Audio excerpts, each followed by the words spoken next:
Muy buenas noches, les damos la bienvenida a una nueva emisión de Horizonte Sur Global, el espacio de política internacional que transmite por la pantalla de Barricada TV.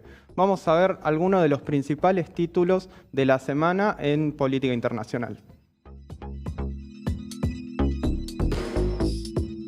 Huelga general y movilizaciones en Francia.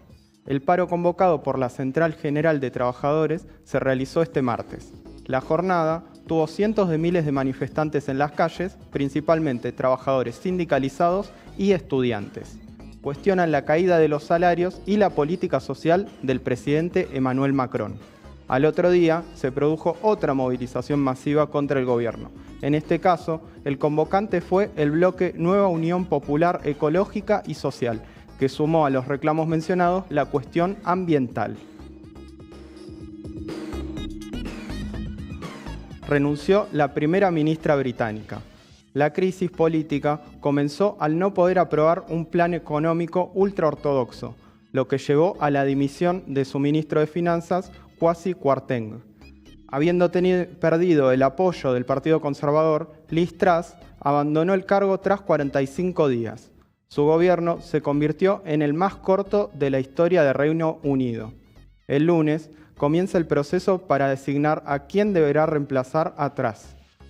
Los principales candidatos son el ex ministro de Economía, Rishi Sunak, y el ex primer ministro, Boris Johnson. Haití. Protestas contra la intervención extranjera. Miles de haitianos tomaron las calles de Puerto Príncipe y otros puntos del país para protestar en contra del posible despliegue militar de tropas extranjeras, que incluiría fuerzas de Estados Unidos y Canadá. También exigieron la renuncia del primer ministro de facto, Ariel Henry, cuyo gobierno solicitó esta intervención militar. Las organizaciones políticas haitianas pretenden una salida democrática y soberana al conflicto, con la participación en elecciones libres, pero advierten sobre el rol que juegan las bandas armadas al servicio del poder extranjero. En este contexto, el gobierno de Estados Unidos envió una embarcación de su guardia costera con el objetivo de patrullar las aguas de Puerto Príncipe, capital del país, a pesar de que no se aprobó una intervención internacional en Haití. Ex ministro de Áñez se declaró culpable. El ex ministro de Gobierno de la última dictadura boliviana, Arturo Murillo, reconoció el desvío de 2.3 millones de dólares del Banco Central de Bolivia hacia cuentas privadas norteamericanas. El dinero correspondía a la compra de gases lacrimógenos y otros elementos que se utilizaron para reprimir al pueblo en las protestas que siguieron al golpe de Estado. El juicio es llevado adelante por la Corte del Distrito Sur de Florida. La defensa del exfuncionario de facto busca llegar a un acuerdo de extradición para que Murillo permanezca en Estados Unidos en calidad de perseguido político. El 10 de noviembre se cumplen 3 años del golpe de Estado contra Evo Morales, que fue encabezado por Jeanine Áñez.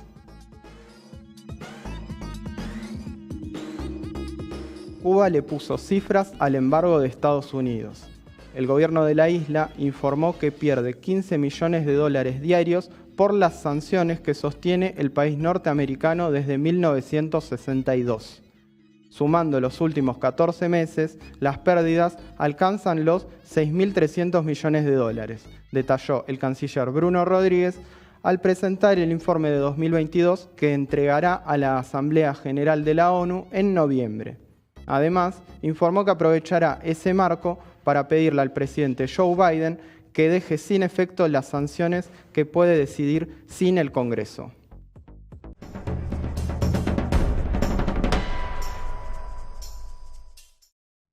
Esta semana se cumplieron 3 años del estallido social en Ecuador, que llevó a miles de personas a manifestarse en las calles, lo cual fue brutalmente reprimido por el gobierno de ese entonces que encabezaba Lenín Moreno. La represión generó al menos 11 muertes. Además, se intensificó la persecución judicial, lo que llevó a que dirigentes y dirigentas de los más importantes de la oposición tuvieran que exiliarse o fueran detenidos en algunos casos, además, bueno, sufriendo muchas veces la persecución de sus familias. El caso, uno de los tantos casos, es el de Gabriela Rivadeneira. Ella fue presidenta de la Asamblea Nacional durante el gobierno de Rafael Correa.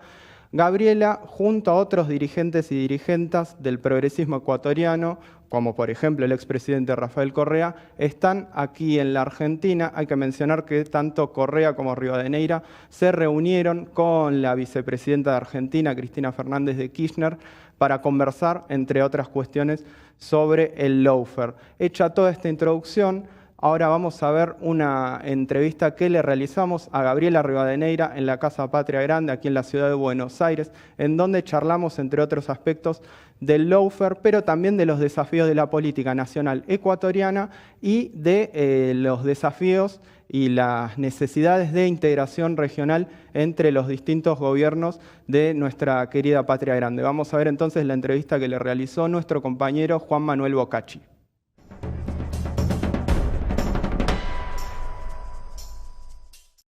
Bueno, Gabriela, muchísimas gracias por tu tiempo, bienvenida a Argentina.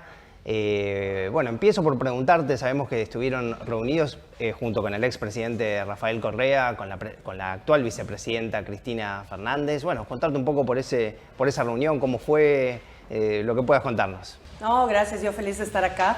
Digo, a los 4 años que vuelvo, así que tenemos tanto por hacer, tantos amigos, tantos compañeros, pero además tanta actividad política en países que están pasando toda una convulsión después de la pandemia, la guerra, cómo nos está influyendo, cambiando, etcétera. Así que, bueno, es un tema interminable. Pero teníamos que arrancar la agenda en Argentina visitando a nuestra compañera, abrazándola, cobijándola y también fortaleciéndonos.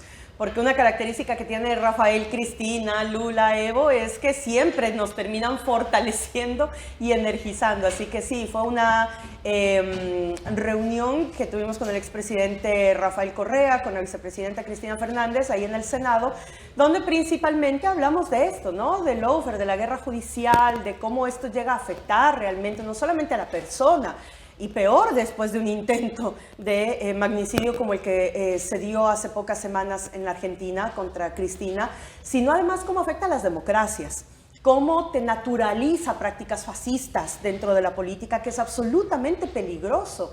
Si algo logramos reconstituir en la primera década del siglo XXI fue una esperanza que envolvía a los pueblos en ámbitos del buen vivir, de la armonía que debía haber del Estado con la gente, con la sociedad, bueno, etc. Y ahora lo que estamos teniendo como contrarrespuesta a eso es prácticamente prácticas fascistas que ponen en riesgo esa misma democracia y esa misma armonía social para poder buscar los proyectos de desarrollo. Entonces sí, estamos en un momento muy complejo, muy sensible y que nos obliga al progresismo y a la izquierda particularmente a repensarnos y a saber cómo podemos hacer política para las nuevas generaciones también. Sí, recién hablabas y mencionabas, bueno, el papel que ocupa distintos dirigentes políticos importantes latinoamericanos. Bueno, el expresidente Correa es uno de ellos en Ecuador, una figura muy importante. Sin embargo, bueno, sabemos que está inhabilitado para participar en política por el avance del lawfare en Ecuador. Preguntarte cuál es el rol que él está desempeñando ahora, si existe la posibilidad de que se presente a futuro como candidato, ese lugar de Correa que está ocupando, digamos. Él ahora es asilado político en Bélgica, producto justamente de un poco más de 50 procesos judiciales penales, uno de ellos ya con sentencia de 8 años de prisión y 25 años de prohibición de participación política, por un delito que se llamó, o que la fiscal le denominó, influjo psíquico. Ese es el delito por el que Correa fue sentenciado. Y cuando tú escuchas a la fiscal, dice, sí, es que el presidente era la primera autoridad y al ser la primera autoridad del Estado, psíquicamente influía sobre sus subalternos para cometer supuestos delitos.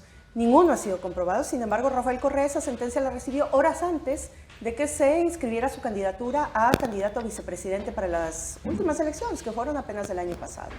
Entonces tú ahí te das cuenta cómo la herramienta funciona, cómo después del impeachment encarcelan a Lula, llega un fascista como Bolsonaro a gobernar y instalar una tendencia fascista en la región. Cristina, como ahora frente a toda la necesidad política de reivindicación desde el pueblo, pues vuelven a activar y procesos que no tienen ni pies ni cabeza, que son manipulados, donde hay falta del debido proceso, y ves el caso Correa. Entonces dices, no, esto no es aislado, es parte de lo que se denomina justamente la práctica de guerra judicial para menoscabar y tratar de aniquilar, que les ha resultado muy difícil hacerlo y no lo harán, pues estos proyectos progresistas de transformación. Así que él está en Bélgica, puede recorrer algunos países, ciertos países, está ahora acá en Argentina, y la actoría que él tiene pues es fundamental. Como decimos nosotros, el fenómeno político de Rafael Correa es tan importante que hoy por hoy sigue siendo el principal actor político de la política ecuatoriana, así de simple. Entonces sí, ahí es cuando vemos que la presencia de Lula, de Cristina, Rafael, de Evo, se vuelve sustancial a una reconstrucción política no solo nacional, sino regional. Y eso, que en la primera década del siglo XXI fue uno de nuestros aciertos más grandes, es lo que tenemos que insistir en este segundo ciclo progresista se tome en cuenta para la sobrevivencia de una alternativa real que tienen los pueblos, que es justamente la izquierda progresista en la región. ¿Y cómo construyen desde Ecuador con esta particularidad, ¿no? de la importancia que vos marcás de Correa, y sin embargo sin poder contar con él como candidato? ¿Cómo están pensando ese armado? Mira, ahí influyen muchísimo las redes sociales y los medios de comunicación alternativos, comunitarios, etcétera, que son los que tienen viva todavía la voz de Rafael, y de una u otra manera de nosotras y nosotros que somos dirigentes del RC y que también estamos desde el exilio, ¿no? Entonces, esa es una realidad. Sin embargo, la revolución ciudadana en el Ecuador pues sigue fortaleciéndose, sigue creciendo. Ahora, después de 5 años, que fue la particularidad de la guerra judicial en Ecuador, no pasó en Brasil, no pasó en Argentina, a nosotros nos proscribieron incluso partidariamente. 5 años nos dejaron sin partido político y sin posibilidad de crearlo, con artimañas, argucias jurídicas, judiciales, interpretaciones. Bueno, al final 5 años afectada la democracia del país, y ahora por primera vez en 5 años vamos a poder participar en elecciones seccionales con partido propio. Próximo febrero de 2023 vamos a elegir autoridades en todo el país, intermedias, y eso nos permite, sin duda alguna, cambiar la correlación de fuerzas políticas a nivel del país, reestructurar un nuevo músculo político que pueda permitir reagrupar a la militancia, a la gente, y todo esto con miras, por supuesto, de la presidencial del 25. Es decir, no es que estemos pensando solo en el hecho electoral como una oportunidad de participación, sino que indiscutiblemente en Ecuador, frente al debacle del país, frente a la profundización de un sistema neoliberal, frente al empobrecimiento, a la inseguridad, etcétera, que está viviendo nuestra patria, pues la herramienta electoral sigue siendo una primera opción justamente para reconstituir esa fuerza. Y de ahí, bueno, la gente movilizándose permanentemente alrededor de la recuperación del proyecto de transformación que lo denominamos pues esta revolución ciudadana o el socialismo del buen vivir, el summa causa y etcétera, que es lo que demostró realmente que puede transformar al Ecuador y que se integra a los proyectos de la región, ¿no? En estos días se cumplieron 3 años del estallido social de 2019, un evento muy importante realmente en Ecuador que llegó a toda Latinoamérica. En ese marco, como bien vos decías recién, hubo una proscripción política muy importante. En tu caso, tuviste que exiliarse junto con otros compañeros y compañeras. Preguntarte por tu situación, ¿cómo está eso? Bueno, son 3 años y es una locura porque ha pasado tan rápido el tiempo. Cumplimos 3 años fuera de nuestra patria después de los hechos de octubre del 19. Mi proceso sigue abierto, es decir, es una pavada porque ya debió haber prescrito, ya se debió haber archivado, pero no lo hacen. Yo tengo una investigación por acto de instigación y bueno, eso nos ha obligado a buscar mecanismos y alternativas para militar desde el exilio también. Entonces, en México formalizamos el Instituto para la Democracia Eloy Alfaro, del cual Rafael Correa es el presidente, yo soy la directora ejecutiva. Estamos haciendo algunos proyectos, especialmente de formación y de capacitación, en enlace con muchas organizaciones políticas y sociales de la región. Por ejemplo, Casa Patria Grande, donde estamos ahora mismo. Matías Capeluto es colaborador y miembro de IDEAL. Ayer firmamos un convenio con el Instituto Patria para continuar el proceso de formación. Y es decir, es como trasladar no solo herramientas teóricas, conceptuales, ideológicas, sino ya de gobernabilidad a nuevas generaciones que están asumiendo un rol de decisión política y que quienes asumimos en su momento una conducción siendo muy jóvenes, pues sabemos que había una debilidad y que sigue existiendo una debilidad muy fuerte el momento de pasar de ser parte de una organización política a ser funcionario, y cómo las funciones muchas veces terminan burocratizándote y aislándote de eso en lo que crees, que es la construcción de una organización social más fuerte. Eso que Álvaro García Linera lo dice que son los dilemas de la gobernanza, pues es de una u otra manera lo que tenemos que aportar, ¿no? Dar herramientas técnicas a excelentes políticos y seres humanos sobre todo, no al revés, estamos repletos de buenos técnicos. Bueno, sí, gracias. Compartan las herramientas para ser excelentes seres humanos que puedan transformar la política de nuestros países. Y respecto a estos 3 años que se cumplen de esa insurrección social, preguntarte cuál es el balance que haces hoy, tomando en cuenta las demandas que en ese momento tenían la ciudadanía, bueno, la importancia del movimiento indígena en ese contexto. ¿Cómo ves hoy, habiendo pasado también en el medio una elección presidencial, hace poco otra levantamiento popular? ¿Cómo lo ves hoy? ¿Cómo lo caracterizás? Mira, en países que tienen una injerencia tan fuerte de los Estados Unidos, lo que puedes esperar entonces es tener un presidente como el que tenemos ahora, con el 13% de credibilidad, y se sigue sosteniendo el Carondelet. Esa es la realidad.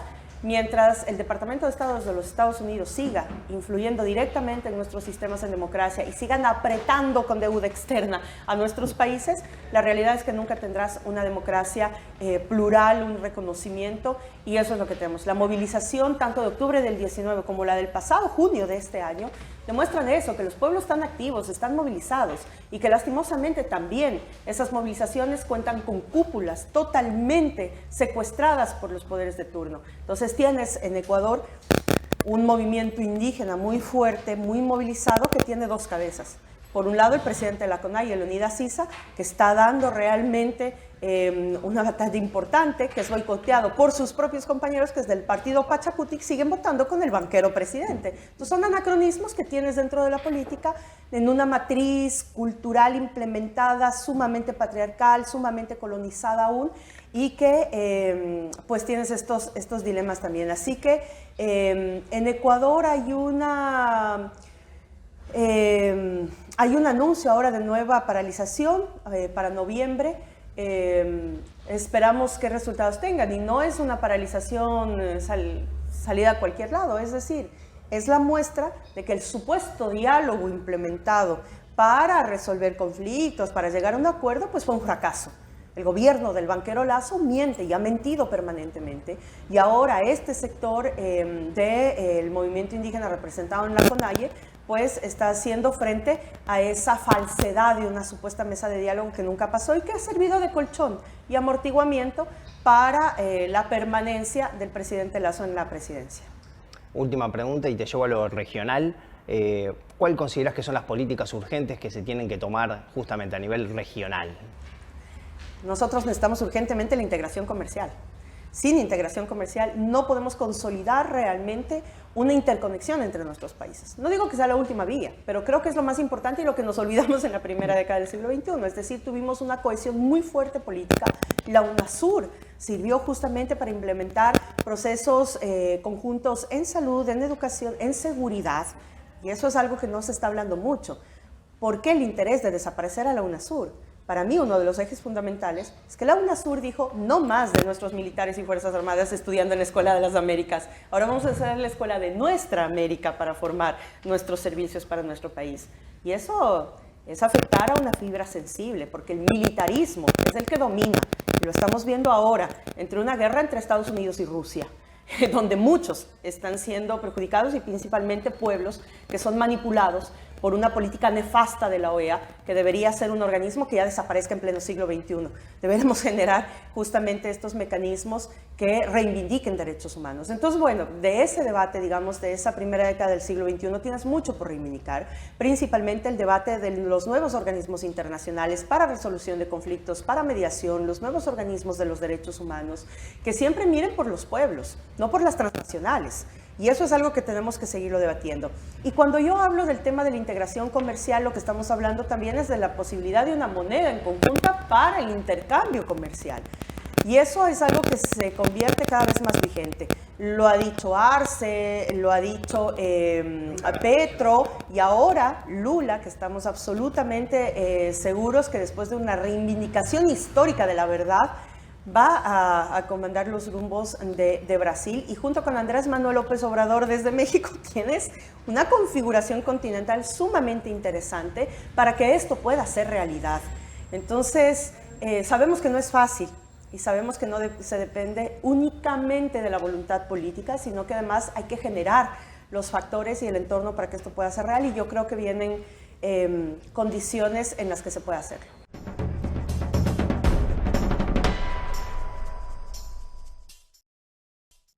Seguimos con Horizonte Sur Global y estamos ya en la recta final hacia el balotaje en Brasil entre Jair Bolsonaro y Luis Inácio Lula da Silva. Esto será el próximo 30 de octubre. En este contexto es que crece la confrontación política entre ambos candidatos. Vamos a ver la columna sobre este tema que realizó la compañera de ARG Medios, Ana Dagorret.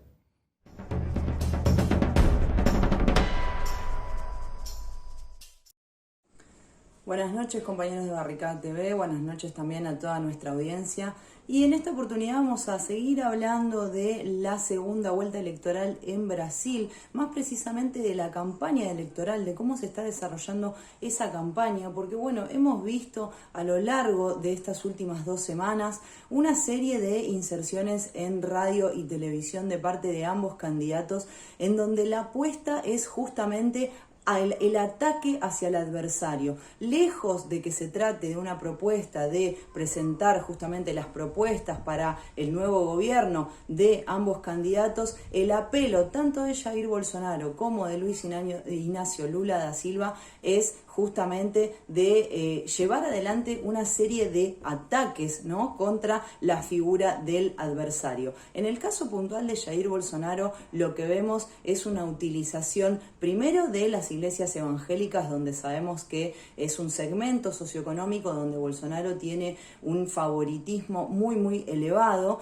en donde, bueno, básicamente lo que se dice es que en caso de ser electo presidente, Lula cerraría las iglesias evangélicas, perseguiría a los fieles. También se insiste en esta idea de que se van a instalar en universidades, escuelas y demás edificios de organismos públicos una serie de baños unisex, donde básicamente podrían correr peligro la salud y la integridad de los hijos, ¿no?, de la familia conservadora a la cual apuesta el mensaje de Jair Bolsonaro. Otro de los mensajes también que lleva adelante el actual presidente y candidato a la reelección es el asunto de que en caso de que Luis Inácio Lula da Silva alcance un tercer mandato, podría llegar a legalizarse la pedofilia, algo que en ningún momento se habló, sino que además resulta absurdo de escuchar, pero que bueno, que evidentemente tiene un apelo muy fuerte hacia adentro de ese electorado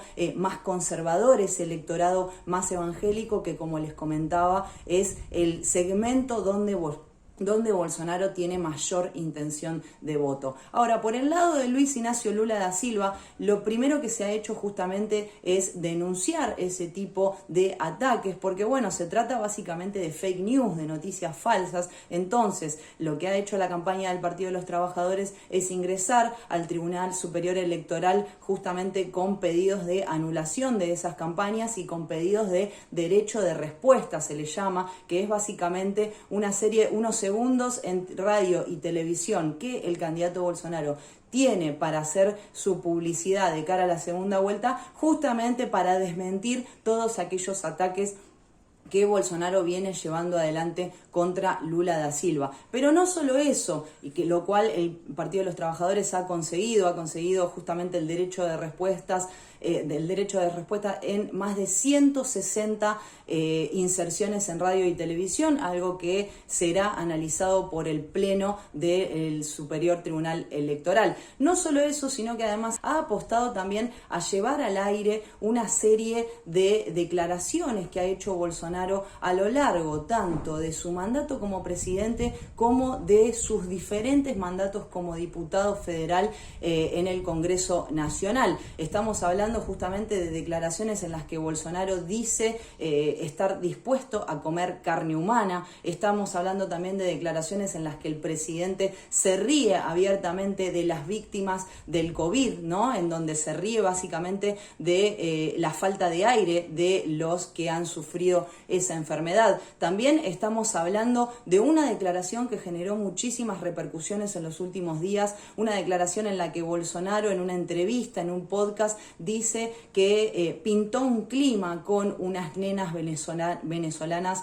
de 14 años, algo que, generó muchísimas repercusiones, le ha valido a Bolsonaro las acusaciones de pedófilos, ¿no? Justamente por haber dicho que había justamente pintado un clima con menores de edad y lo cual básicamente Bolsonaro apostó a salir a responder primero a través de un video con su esposa y con la embajadora de Juan Guaidó en Brasil, en donde salió a decir básicamente que esa declaración que él hizo en el podcast fue mal interpretada y que está siendo utilizada políticamente para perjudicarlo. Como les decía, una campaña de acusaciones cruzadas con pocas o nulas propuestas, pero que se ha llegado a este terreno básicamente porque es un terreno donde, si no se disputa en estos términos, puede llegar a ser muy perjudicial para la campaña de Luis Ignacio Lula da Silva, teniendo en cuenta que faltan 10 días para las elecciones, para la segunda vuelta, y teniendo en cuenta que, según lo que muestran las encuestas,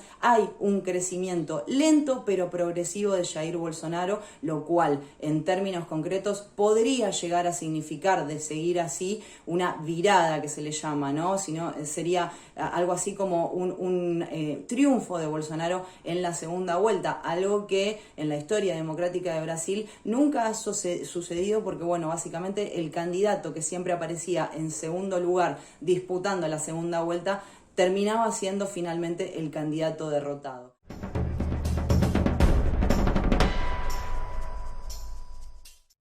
Hemos llegado al final de Horizonte Sur Global. Como siempre, les agradecemos por estar del otro lado y recuerden vernos todos los viernes para enterarse de las principales noticias de la política internacional. Hasta la próxima.